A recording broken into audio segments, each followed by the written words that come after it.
সপ্তবিংশ প্রবাহ আলোচনাকাল এপ্রিল মাস 1960 খ্রিস্টাব্দ।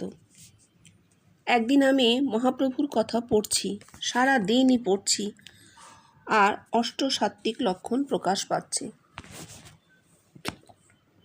কতই যে কেঁদেছি তা আর কি বলবো।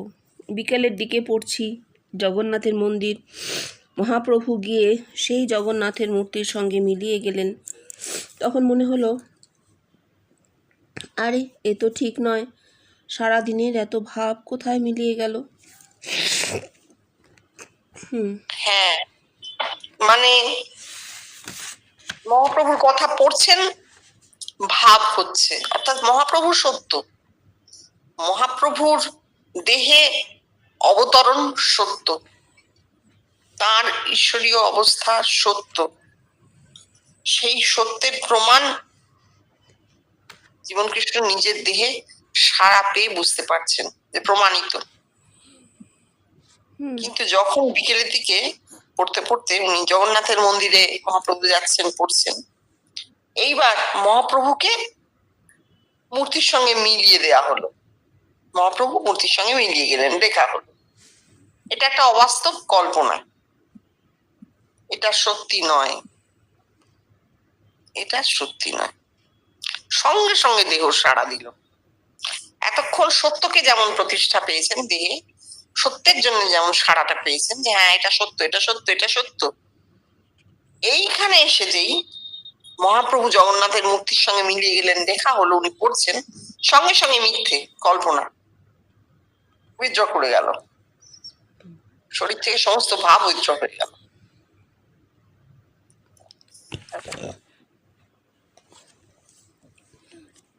সে কোন হাজার বছর আগে ঋষিরা তো বলেছিল, অহং ব্রহ্মাস্মি। এই কথার দুরকম অর্থ হতে পারে। এক, আমি ব্রহ্ম, আর দুই, সমস্ত মানুষই ব্রহ্ম। কিন্তু কই, ঋষির এ কথা তো জগৎ নেয়নি। জগৎ নিল না কেন? কি করে নেবে? তাদের তো কোনো উপলব্ধি হয়নি, তাই তারা নেয়নি। আমার মধ্যে যে সত্য ফুটে উঠেছে, সেই সত্য যদি জগতে স্ফুরিত না হয়, তবে জগৎ তাকে সত্য বলে তো গ্রহণ করবে না। তাই ওই ঋষি বাক্য অহম ব্রহ্মাস্মি জগৎ গ্রহণ করেনি। এ তো আমাদের এই ঠিক আগে যে কথাগুলো আমরা বলছি সেই কথাগুলোই। ঋষি বলছেন আমি ব্রহ্ম, অহং ব্রহ্মাস্মি, আমি ব্রহ্ম। কিন্তু ঋষির কথা জগৎ নিচ্ছে না কেন? জগতে ফুটতে হবে। সত্য যদি জগতে না ফুটে, তাহলে তো তার সত্য নয়, সর্বজনীন হতে হবে। তো না হলেও তো ঋষির কল্পনা হয়ে গেল। কল্পনাকে সত্য বলে তো গ্রহণ করা যাবে না। জগৎ তাকেই গ্রহণ করবে যা জগতে স্ফুরিত হবে।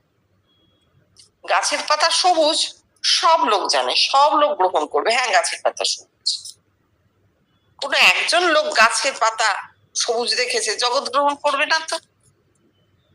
সত্য যা, তা সর্বকালে সর্বস্থানে সত্য।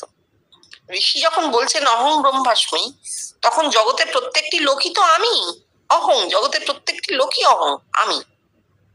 প্রত্যেকটা আমি যখন বলবে আমি ব্রহ্ম, তখন হবে। একা ঋষির আমি বললে হবে না, বেষ্টির আমিতে হবে না, বিশ্বব্যাপী আমিতে হবে।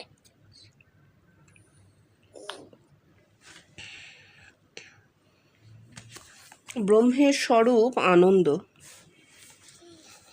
আজ 10/4/60 ওইখানটায় বইয়ের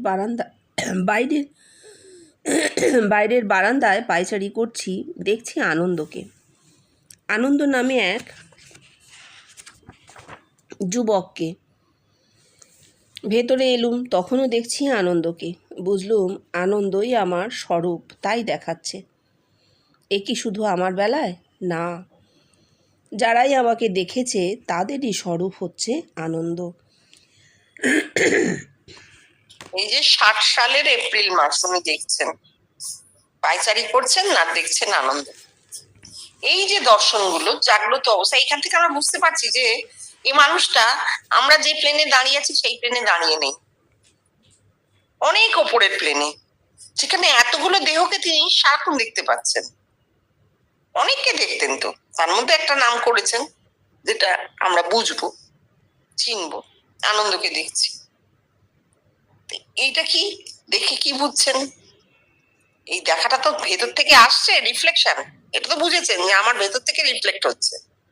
সেইটা বলছেন যে আমার স্বরূপ আনন্দ, অর্থাৎ আনন্দেই জীবন, আনন্দই আমারই স্বরূপ, তাই দেখাচ্ছে।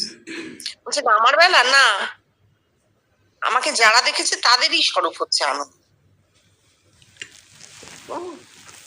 এইবার কথাটা হচ্ছে, তাহলে যারা দেখেনি তাদের কি স্বরূপ আনন্দ নয়? এতদিন পরে আমরা দেখব যে না, যারা দেখেনি তাদেরও স্বরূপ আনন্দ। হ্যাঁ, ওই রূপটা ফুটবে না, হয়তো রূপ নেই তো আর, ওই একটি মাত্র মানুষের রূপ ফুটে জানিয়ে দেবে না যে এই আনন্দ মোহন ঘোষ, তার রূপটা ফুটে উঠে জানাবে না যে এই আমার আনন্দ, সেটা হয়তো হবে না। কিন্তু প্রত্যেকটা মানুষেরই তো স্বরূপ আনন্দ, কারণ সে তো ব্রহ্ম, আর ব্রহ্মেরই তো স্বরূপ আনন্দ, তাই না? প্রত্যেকটা মানুষের ক্ষেত্রেই আনন্দ তার স্বরূপ, কারণ সে ব্রহ্ম, আনন্দময় অস্তিত্ব তার। রূপে না ফুটতে পারে, একটা অদ্ভুত কথা দেখো, জীবন কৃষ্ণের সময় আনন্দ এলেন, আর বুদ্ধের সময় আমরা আনন্দকে পেয়েছি। বুদ্ধেরও কিন্তু দ্বিতীয় আনন্দ ছিল না। ওই যে ছোট ভাই, খুড়তুতো ভাই, অনেক ছোট, বুদ্ধের সঙ্গে চলে এসেছিলেন, 17 বছরের ছেলে, এবং শেষ পর্যন্ত বুদ্ধের সঙ্গে ছিলেন। ভীষণ মানুষকে ভালোবাসতেন, সত্যি খুব আনন্দময়, খুব সুদর্শন ছিলেন তিনি। সেই আনন্দ আর আমরা এতদিন পরে জীবন কৃষ্ণের কাছে পাচ্ছি আনন্দ। সেও সেই ছোকরা, একটি কম বয়সী ছেলে, সারাক্ষণ তার সঙ্গে আছেন এবং ওইরকম আনন্দময়। আনন্দটাকে দেখলে বোঝা যেত, আনন্দ যেন ফেটে বেরোচ্ছে মুখ চোখ দিয়ে, চোখ দুটো ঠেলে বেরিয়ে আসছে।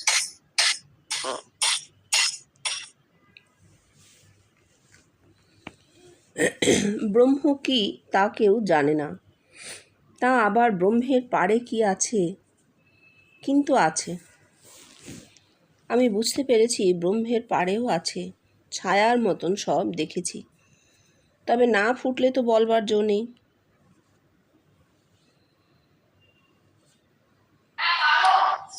ব্রহ্ম কি তাই কেউ জানে না, তা আবার ব্রহ্মের পারে।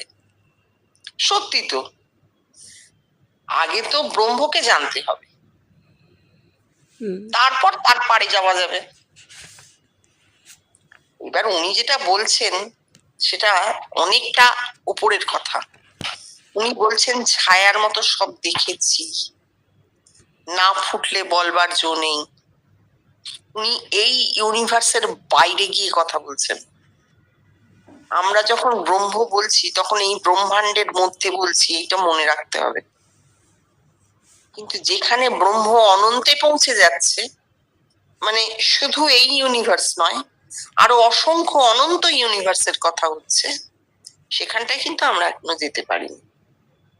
কেন? আমরা এখনো মানুষ নিয়ে কথা বলছি, মানুষের ব্রহ্মত্ব নিয়ে কথা বলছি।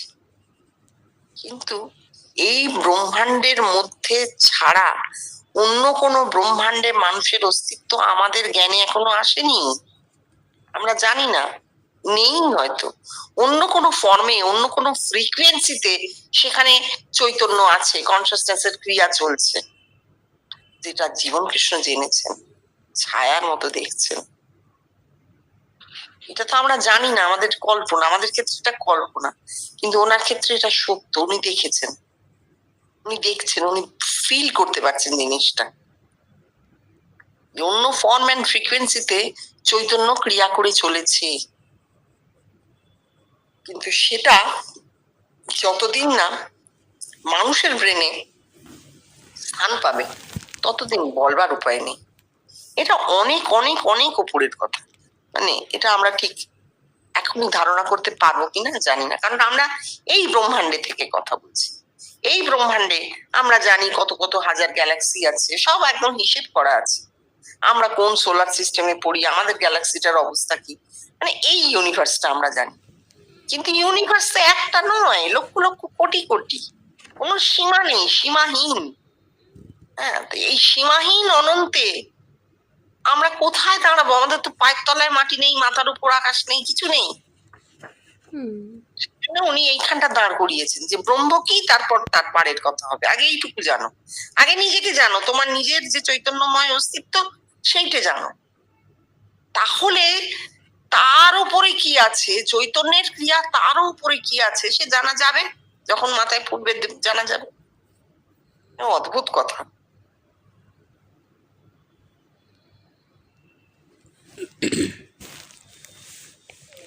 কাকিমুখ তব তত্ত্বগুণত্রয় কাকিমুখ আচ্ছাদিনী। সহস্রারে সৃষ্টি হয়, বুঝতে পারা যায়। এই কাকি মুখে ঢুকে বেরিয়ে এলে তবেই নিগমের পথ খুলে যায়। বেরোতে না পারলে দেহ চলে যায়। ঠিক কাকের মুখের মতন দেখতে কিনা, তাই বলে কাকি মুখ। আমায় কি করে কাকি মুখ বুঝিয়েছিল বলি শোন। আমি খুব উঁচুতে উঠে যাচ্ছি, খুব উঁচুতে উঠে সেখান থেকে মারলুম এক লাফ। নিচেতে ছিল একটা পাতকুয়া, সেটাতে ঢুকে আবার বাইরে বেরিয়ে যাবার পথ আছে। আমি এত ফোর্সে লাফ দিয়েছি যে ফোর্সের চোটেই পাতকুয়ার মধ্যে পড়ে আবার অপর মুখ দিয়ে বেরিয়ে পড়লুম। তখন আমি বুঝলুম যে ওরে, আমি তো কাকি মুখে ঢুকেছিলুম। হ্যাঁ, ওনার অনুভূতিটা নিয়ে বলার কিছু নেই, রেকর্ডেড হয়ে রইল, মানুষ শুনবে। এই যে তবতত্ত্ব গুণত্রয় কাকিমুখ আচ্ছাদিন, গুণত্রয় মানে সত্য রজতম ক্রিয়া করছে। গুণ কি করে? দেহে ক্রিয়া করে, দেহি পরিচালিত হয় ওই গুণ দ্বারা। তাহলে গুণগুলো দেহবোধ থেকে আসছে। আমার যে ব্রহ্মতত্ত্ব তাকে কি করছে? ঢেকে রেখেছে এই গুণ। কাকি মুখের আচ্ছাদিনী মানে আচ্ছাদন, মানে ঢাকনা, ঢেকে রেখেছে। এই ঢাকনাটা সরে গেলে কাকি মুখ দেখতে পাওয়া যায়। সহস্রারের ঢাকনাটা সরে গেলে, মানে যেটা আমাকে বেঁধে রেখেছে, এই গুণত্রয়, তিনটি গুণ, সত্য রজতম, দেহের গুণ। এই দেহবোধ সরে গেলে কি হয়? মাথার উপরে চামড়াটা সরে যায়, সরে গেলে সহস্রার দেখতে পাওয়া যায়, সহস্রারের দর্শনগুলো হয়। এবার কাকি মুখের প্রয়োজন কেন পড়েছে? কাকি মুখের সবার প্রয়োজন নেই, কিন্তু এই যে আত্মা সংকলিত হলেন, সহস্রারে দেখতে পাওয়া গেল, আত্মা সাক্ষাৎকার হলো, এই যে জ্যোতির্ময় বৃদ্ধাঙ্গুষ্ঠবৎ যে শেপটা, সেই শেপটা তারপর ধূমকেতুর মতন নেমে যায়। এই নামে কোথা দিয়ে? কাকি মুখ দিয়ে। কাকের ঠোঁটের মতন এরকম বেঁকা একটা প্যাসেজ তৈরি হয় সহস্রারে, সেইখান দিয়ে নেমে যায়। তা যদি না নামে তাহলে দেহ থাকে না, ওই তেজ দেহ সহ্য করতে পারে না, এইখান দিয়ে নেমে যায়। সেইটা জীবনকৃষ্ণ নিশ্চয়ই ওই কাকি মুখ খুলেছে তার বহু আগেই অনুভূতিতে দেখেছিলেন যে পাতকুয়ো, এবং উনি পড়েছিলেন, কাকি মুখের কথাটা নিশ্চয়ই জেনেছিলেন, না হলে উনি এটা বলবেন কোত্থেকে। এক মুখ দিয়ে ঢুকে আরেক মুখ দিয়ে বেরিয়ে গেলাম, তখন জানা হলো যে ও, এটা আমার তাহলে এই প্যাসেজটা খুলে গেছে, সহস্রারের প্যাসেজটা খুলে গেছে। তাহলে এখান দিয়ে এই তেজ, সংকলিত তেজ এখান দিয়ে নেমে যাবার পথ পেয়ে গেছে।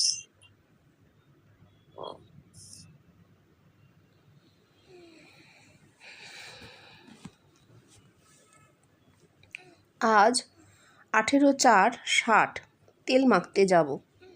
মেনুর নাতনি ছুটতে ছুটতে তেলের বাটিটা নিয়ে এলো।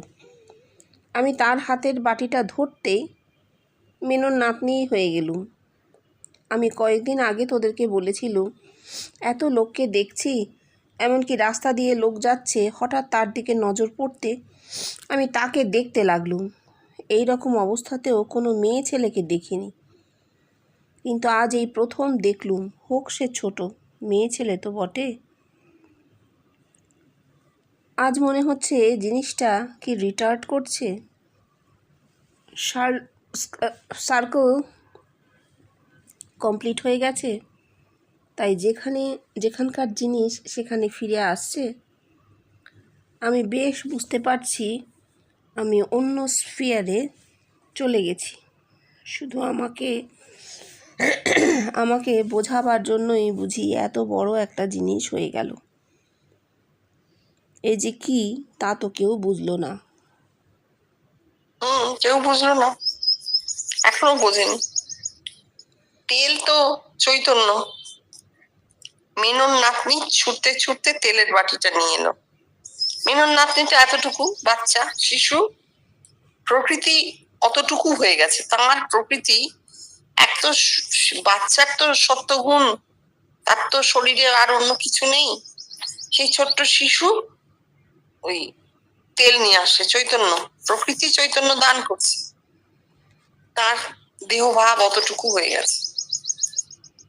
সেইটা তিনি ধরতেই তিনি নিজে মেনন নাতনি হয়ে গেলেন। এইখানে একটা কথা আছে, উনি এটাকে প্রকৃতি বলেছেন, মেয়ে মানুষ বলছেন, কিন্তু ব্রহ্মত্বের তো কোনো লিঙ্গভেদ নেই, আর ছেলে মেয়ে সবই তো সমান, কোনো লিঙ্গভেদ নেই। সুতরাং তারও মেনন নাতনি হতে কোনো বাধা নেই। কামচার, এটাকে তো আমি কামচার বলবো। যে যদিও ঘটনাটা বাইরে ঘটেছে, এটা অনুভূতি নয়, তেল উনি সত্যি মারতে যাচ্ছেন, আর মেনন নাতনি ছুটতে ছুটতে বাটিও নিয়ে এসেছে। উনি যে মুহূর্তে হাত থেকে নিলেন তেলের বাটিটা, সঙ্গে সঙ্গে মেনন নাতনিটা পরিবর্তিত হয়ে গেল। এটা কামচার।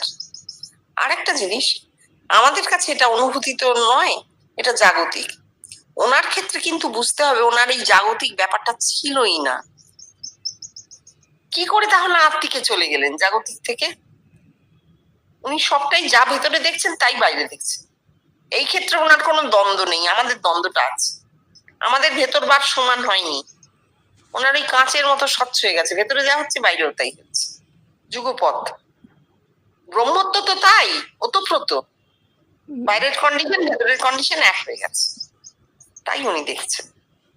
অদ্ভুত ব্যাপার যে উনি মেনন নাতনি হয়ে গেলেন। তো উনি বলছেন এই যে প্রকৃতি আবার প্রকৃতিতে ফিরছে, প্রকৃতি থেকে উনি পুরুষ হয়ে গেছিলেন, প্রকৃতির পার হয়ে গিয়েছিলেন, পুরুষ, পরমত্ব, পরম ব্রহ্মত্ব।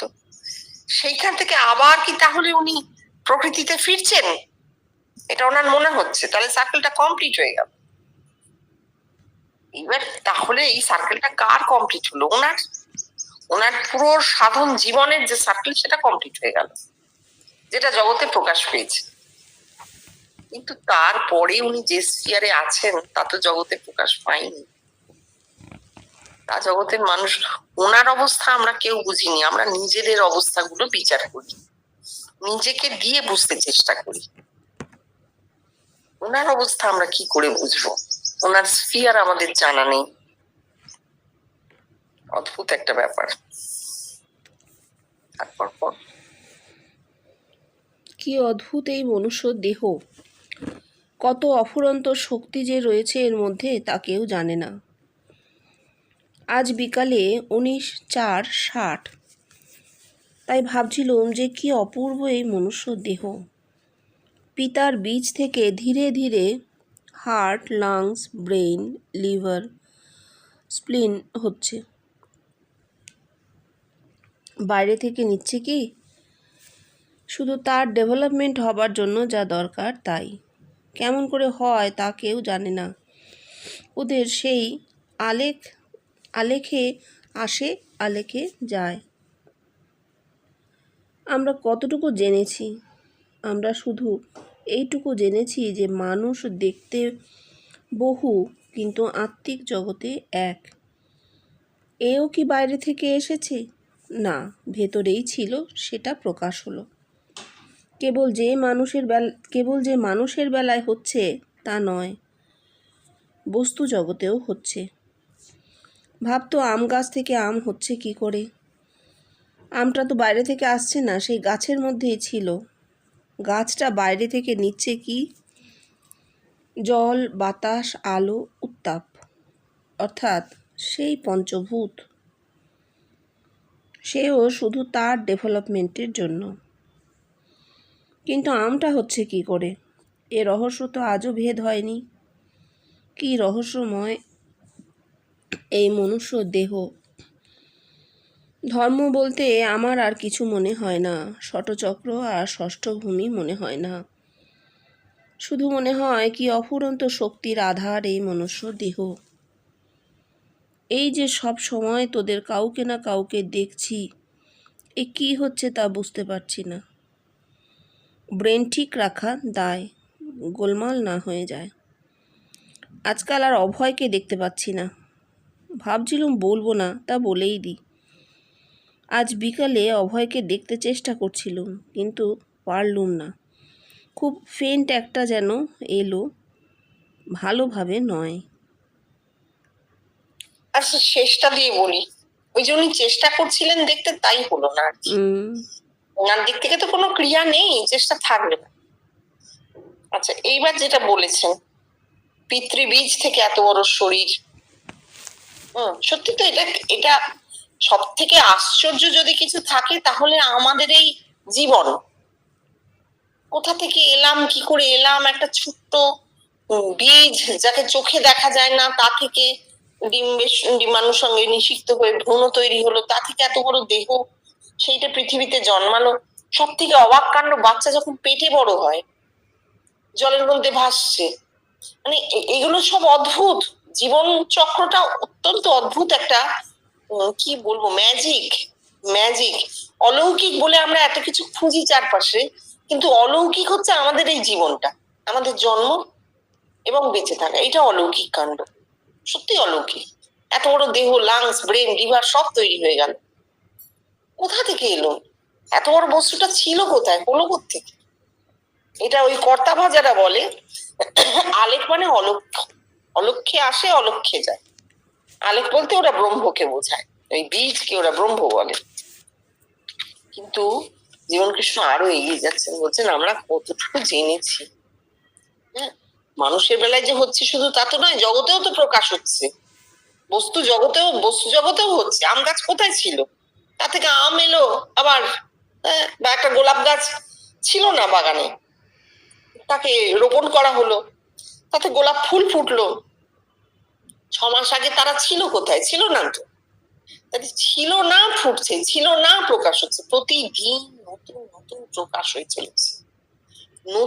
প্রতিদিন এই যে অনন্ত থেকে আসছে আসছে প্রকাশিত হচ্ছে, এইটাই তো একটা অদ্ভুত ব্যাপার। আর যদি কেউ বলে যে না আমরা রোপণ করেছি তবে তো হয়েছে, কোথা থেকে আবার আসবে, আরে কি মুশকিল, সেই জল মাটি হাওয়া এটা জগতেরই বস্তু, এখান থেকেই তো গ্রহণ করে এখানেই তাকে আবার ফেরত দিচ্ছে, তাই না? কিন্তু এই যে পরিবর্তনটা, মাঝখানের এই রূপান্তর, ট্রান্সফরমেশন, এটা কি করে হচ্ছে? এটা একটা অদ্ভুত ব্যাপার। হ্যাঁ, মানে এটার এই রহস্য ভেদ হয়নি। মানুষের শরীরের রহস্য যেমন ভেদ হয়নি, মনুষ্য দেহ একটা অদ্ভুত ব্যাপার। সমস্ত শরীরটা নিয়ে তো কাটাছেঁড়া করে অনেক চেষ্টা চলছে বিজ্ঞানে, পারা যায়নি এখনো যেটা, সেটা হচ্ছে ব্রেন। ব্রেন মাত্র 5% এক্সপ্লোর। এত যে আর্টিফিশিয়াল ইন্টেলিজেন্স, অমুক তসুক, সবই 5%, বাকি 95% ব্রেন আনএক্সপ্লোর্ড, একেবারে আনএক্সপ্লোর্ড। আমরা কোনোদিনও দেখতে পাবো না, আমাদের দেখা সম্ভব হবে না। খুব ধীরে ধীরে ধীরে ধীরে এটা প্রকাশিত হতে থাকবে। এই যে জিনিসটা, এটা খুব অদ্ভুত। এই যে বলছেন ধর্ম বলতে আমার আর ষটচক্র, সপ্তভূমি এসব মনে হয়, কেন মনে হবে? মনে হবে না তো, দেহাতীত অবস্থা হয়ে গেছে, সমস্ত জগৎ জুড়ে হয়ে গেছে। জগতের ষটচক্র আমরা কোথায় খুঁজতে যাব বলো? জগতের সপ্তভূমি কোথায় খুঁজতে যাব আমরা? ও তো শুধু একটা মানুষের দেহ। খুবই সুন্দর। এই যে বলছেন তোদের কাউকে না কাউকে দেখছি, এটা তো কামচার, সারাক্ষণ অন্য মানুষে পরিবর্তিত হয়ে রয়েছেন। 60 সালে এটা তিনি বলছেন, তাহলে এই আগেরটা যে মেনন নাতনি, উনি মেনন নাতনি হয়ে গেলেন, ওইটাও কামচার।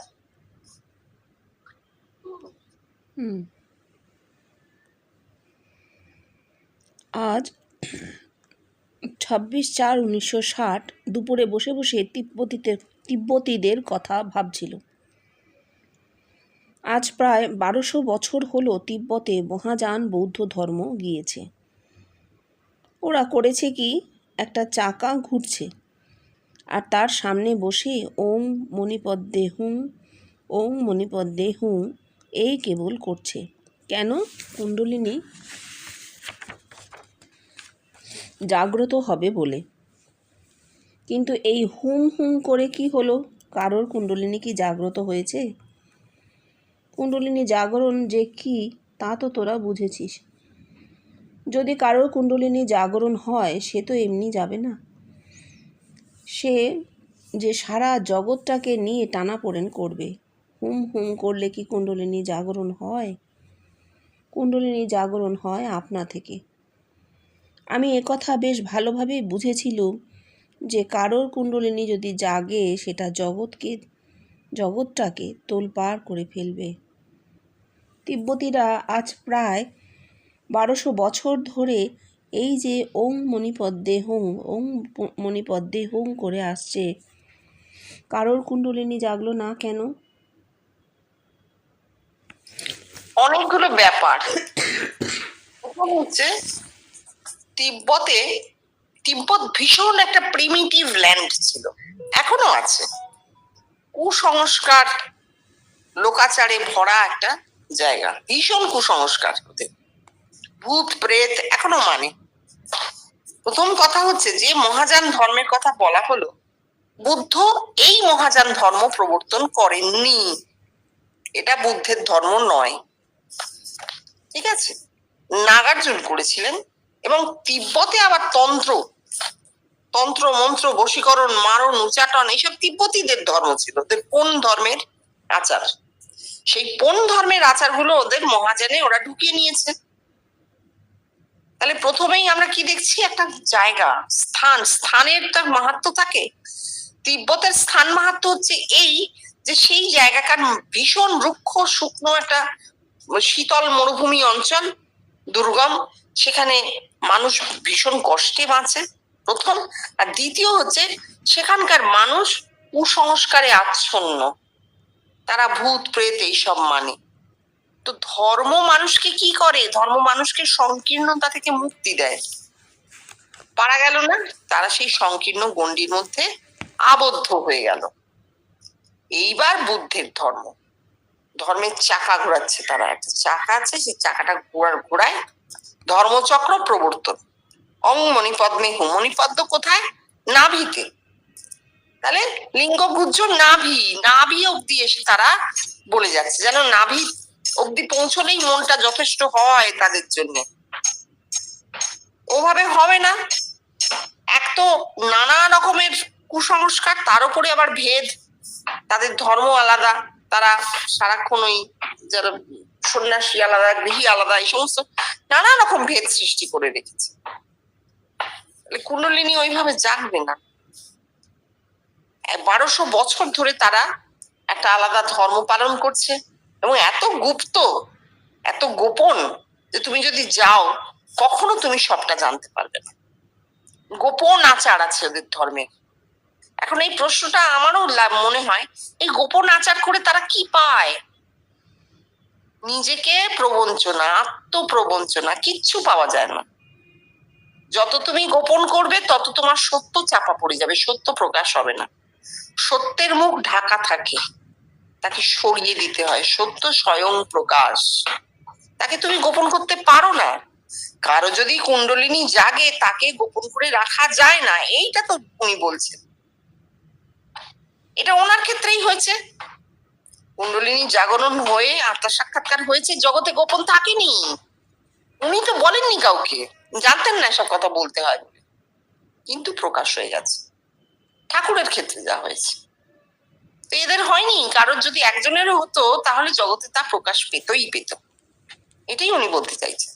সত্য এইভাবে চাপা দিয়ে রাখা যায় না। ওদের হাজার রকমের গোপন আচার থাকতে পারে, তা দিয়ে ওরা আত্মা সাক্ষাৎকার ঢেকে রাখতে পারবে না।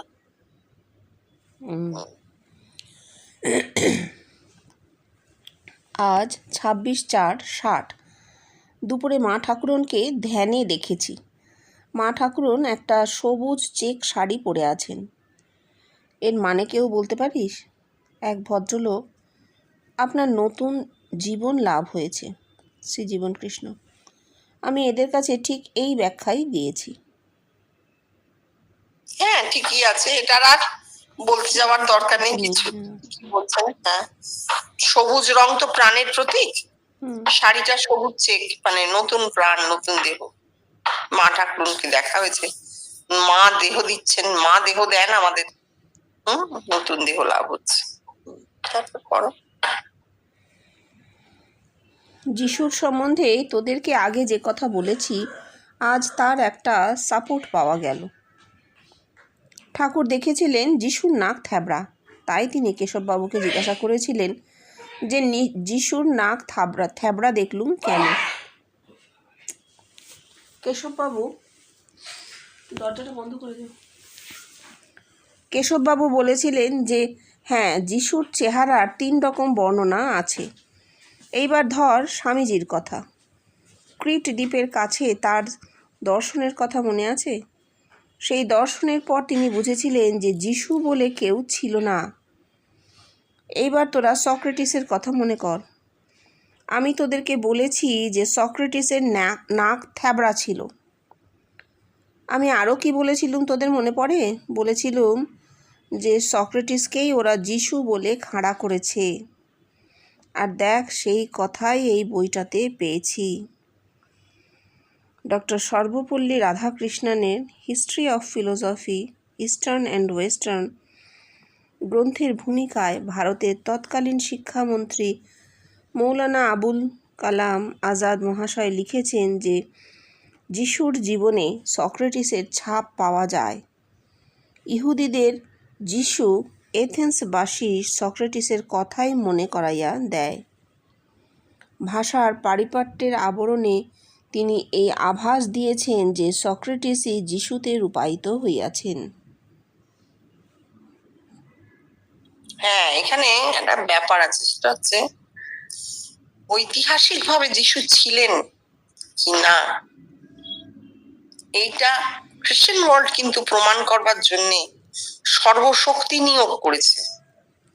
কোটি কোটি ডলার খরচা হচ্ছে।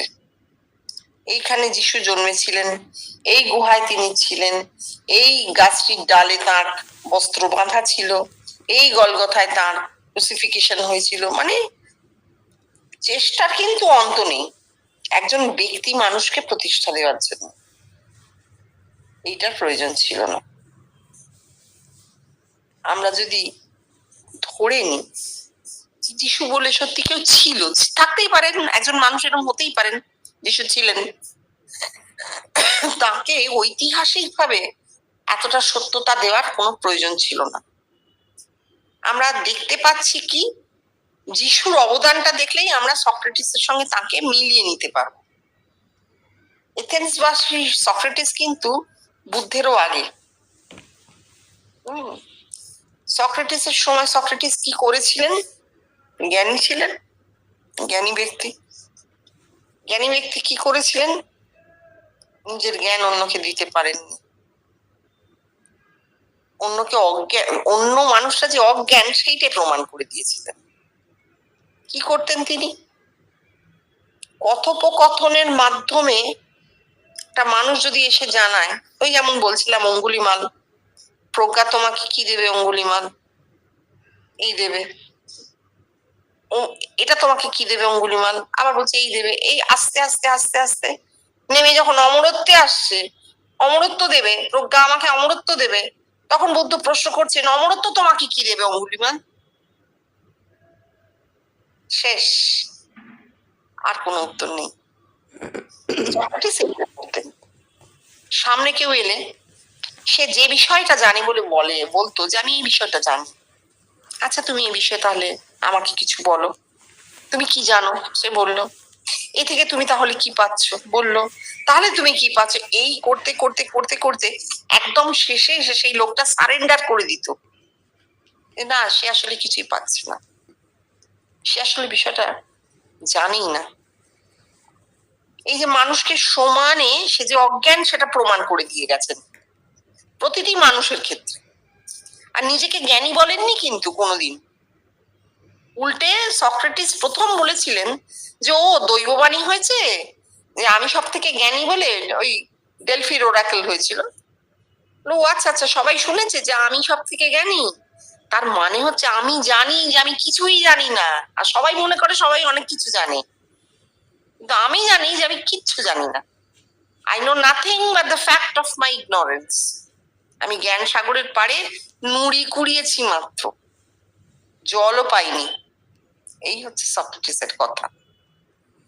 এরকম ভাবে একটা মানুষ যদি চলাফেরা করেন জগতে, তাহলে কি হয়, তার প্রচুর শত্রু তৈরি হয়। যারা তাকে বোঝেন তারা যেমন অন্ধভাবে ফলো করেন, অনুসরণ করেন সেই মানুষটাকে, যারা এরকম মানুষ তো হয়ই না। যারা বোঝে, যারা সেই জ্ঞানের কাছাকাছি পৌঁছয়, তারা সেই মানুষটাকে অনুসরণ করে অন্ধভাবে, একেবারে মানে জাপটে ধরে। আর বেশিরভাগ মানুষ কিন্তু তার শত্রু হয়। যিশুর ক্ষেত্রেও তাই হয়েছিল।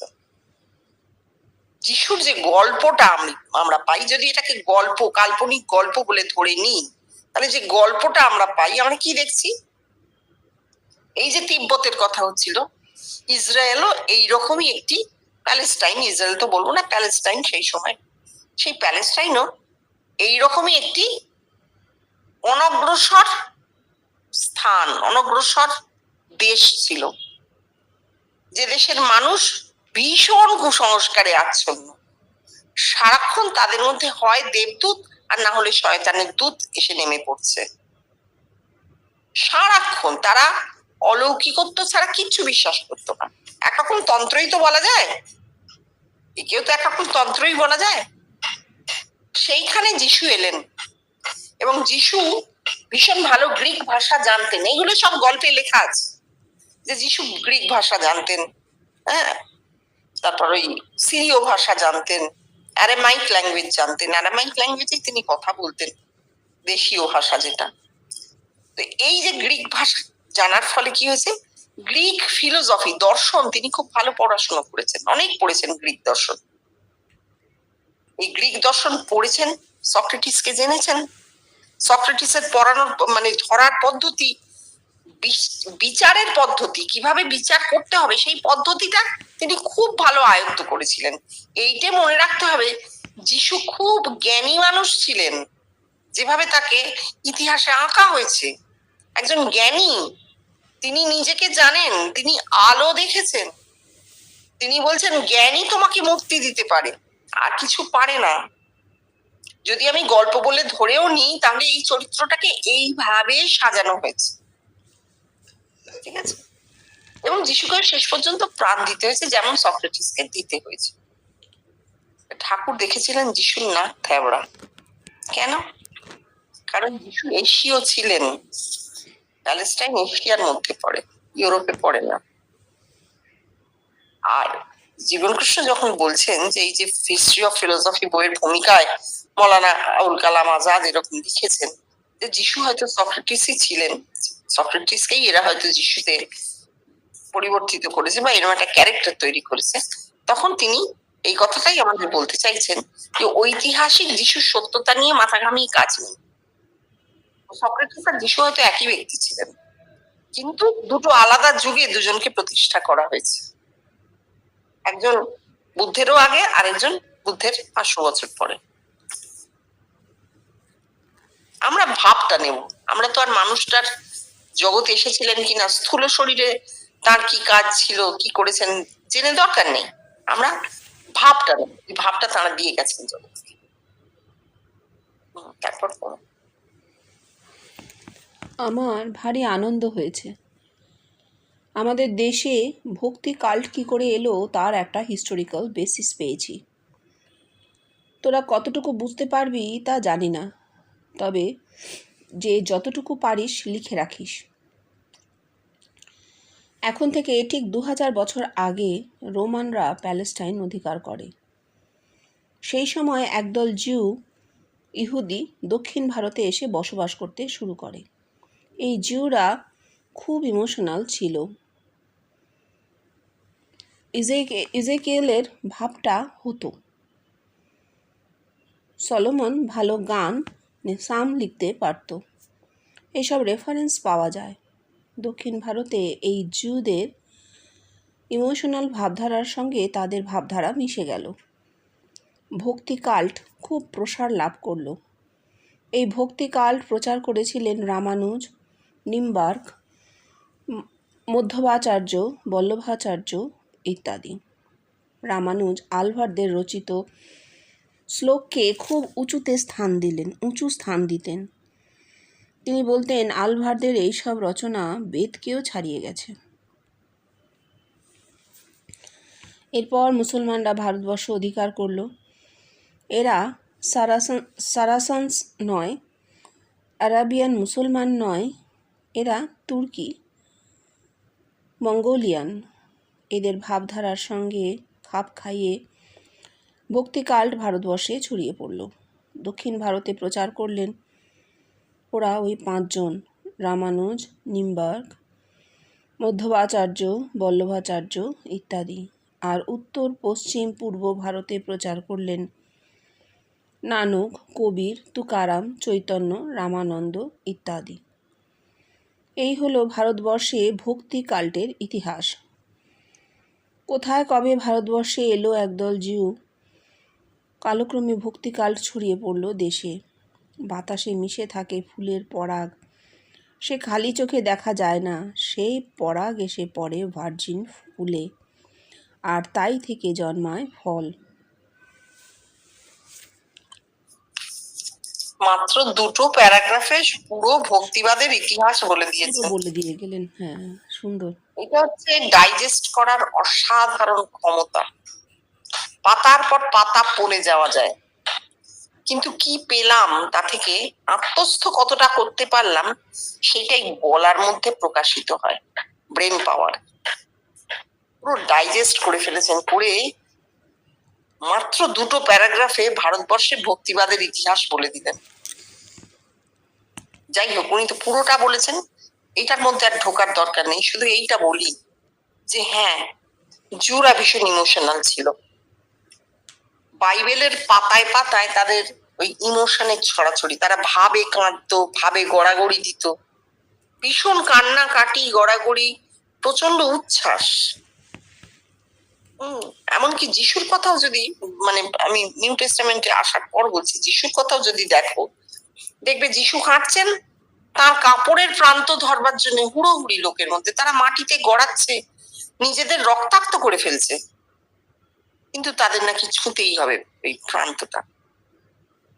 আর এর মধ্যে শুধু যিশুকে দেখবে, যিশুর ভাব নেই, যিশু অভাব। এগুলো খুব দেখার মতন জিনিস। সমস্ত জগৎ উত্তাল, ভাবই কিন্তু তাকে মেরে ফেলছে। কিছু মানুষের মধ্যে বিপরীত ভাবটা এত জেগেছিল যে তারা যিশুকে হত্যা করেছিল, তারা মানেনি যিশুর কথাটা। তাদের মধ্যেও কিন্তু ভাবেরই প্রাধান্য, ভাবেরই প্রাবল্য। আর যারা যিশুকে ফলো করেছে তাদেরও ভাব। আর মাঝখানে যিশু একমাত্র অভাব। কোথাও দেখায়নি যে যিশু ভাবে গড়াগড়ি খাচ্ছেন, কোথাও বলেনি যে যিশু ভগবানের নাম করতে গিয়ে চোখে দিয়ে জল পড়ছে, না, নেই। যিশু কিন্তু এই সক্রেটিসকে যেমন দেখিয়েছে, জ্ঞানী ব্যক্তি, তো জ্ঞানী মানুষের মধ্যে ভাবের প্রাবল্য থাকে না। তিনি কিন্তু মোটেই ভাববাদী ছিলেন না। তিনি চুপ করে দৃঢ় দাঁড়িয়ে এইগুলোকে ভেঙে ভেঙে ভেঙে ভেঙে পরিষ্কার করে বলতেন। আমরা যেটা পেয়েছি ভারতবর্ষে, সেটা কি হচ্ছে, যে সময় 2000 বছর আগে রোমানরা যখন প্যালেস্টাইন অধিকার করছে, যিশু জন্মাননি, যিশুর জন্মের ঠিক আগে, যিশুর জন্মের আগে অন্তত 100 বছর আগে, তখন রোম থেকে, এই প্যালেস্টাইন থেকে কিছু জিউ, তারা তো ভারতবর্ষে আসতোই, বাণিজ্য করতে আসতো। তারা একেবারে দক্ষিণ ভারতে এসে আর ফেরত যায়নি। রোমান অত্যাচারে ফেরত যাব না, তারা তো যিশুকে পায়নি। তারা তাদের আগের ধর্ম, ইজেকিয়েলের ভাব হতো, সলোমন গান গাইতেন, এইসব নিয়ে তারা এসেছে। তারা যিশুর সেই জ্ঞানের আলো কিন্তু পায়নি। সোর্ড অফ লাইট, আলোর তরবারি, যা দিয়ে তোমার অন্ধকারকে আমি ছিন্ন করে দেবো, এইটা তারা পায়নি। তারা ওই ভাব নিয়ে আমাদের দেশে এসেছে। সেইটাই ওই দক্ষিণের এই সমস্ত নাম করা রয়েছে এই আচার্যরা, এরা সেখানে ভক্তিবাদের প্রসার ঘটালেন, আর উত্তর ভারতে আমাদের এরা ঘটালেন প্রসার। এখন আমাদের নিজস্ব জিজ্ঞাসা তো এটাই যে কি ভালো হলো, ভক্তিবাদ ভারতে এসে কি ভালো হলো? ভালো মানে কল্যাণ হলো কি না? আমরা বিচার করার কেউ নই। ওটা ঘটেছে, ওটা একটা ঘটনা ঘটেছে। এতদূর বলা যায় যে যদি ভক্তিবাদ ভারতে না পৌঁছতো, যদি ভক্তিবাদ ভারতে না পৌঁছতো, তাহলে ভারতবর্ষের মাটিতে এত যুদ্ধ হতো না। খুব ভালো করে মনে করো যে আজ থেকে ২-২৫০০ বছর আগে বিদেশি আগ্রাসন আমাদের দেশে হয়নি, বিদেশি আক্রমণ হয়নি, ঠিক তারপর থেকে হতে শুরু করে। ভারতবর্ষ হয়তো একটা রাষ্ট্র ছিল না, কিন্তু এই জম্বুদ্বীপ, এই ভূমি, এই ভারত ভূমি, এই ভারত ভূমির মধ্যে যুদ্ধ হয়নি, হতো না। ছোট ছোট অনেক রাজ্য ছিল, নিজেদের মধ্যে টুকটাক দ্বন্দ্ব হতো, কিন্তু বৃহৎ যুদ্ধে প্রচুর লোকক্ষয় এসব হয়নি। প্রথম হলো আলেকজান্ডারের সময়। খুব সম্ভব, আমার মনে হয়, এটা আমার ধারণা, যে জুরা তখন আসা যাওয়া করছে। ওই যে মধ্যপ্রাচ্যের যে ওই ভক্তিবাদী ধারা তখন পৌঁছে গেছে ভারতবর্ষে। হয়তো তার প্রসার প্রচার ঘটেনি, কিন্তু কোনোভাবে ওই দ্বন্দ্বের যে ধর্ম সেইটা পৌঁছে গেছে। নাহলে আর্য ধর্মে দ্বন্দ্ব তো থাকার কথা নয়। আমরা তো অদ্বৈতবাদী বিশ্বাসী, আমরা সবসময় অদ্বৈত দর্শনের কথা বলি, একত্বের কথা বলি। কি করে দ্বন্দ্ব এলো? এইভাবে দ্বন্দ্ব এলো, এভাবে দ্বন্দ্ব ঢুকেছে, ভক্তিবাদ দ্বন্দ্বের সৃষ্টি করেছে। যাই হোক, আমরা এখনো সেটার মধ্যেই আছি, বৃহৎ জগৎ এখনো সেখানেই আটকে আছে। পরে কখনো অন্ধকার থেকে আলোয় যাবে।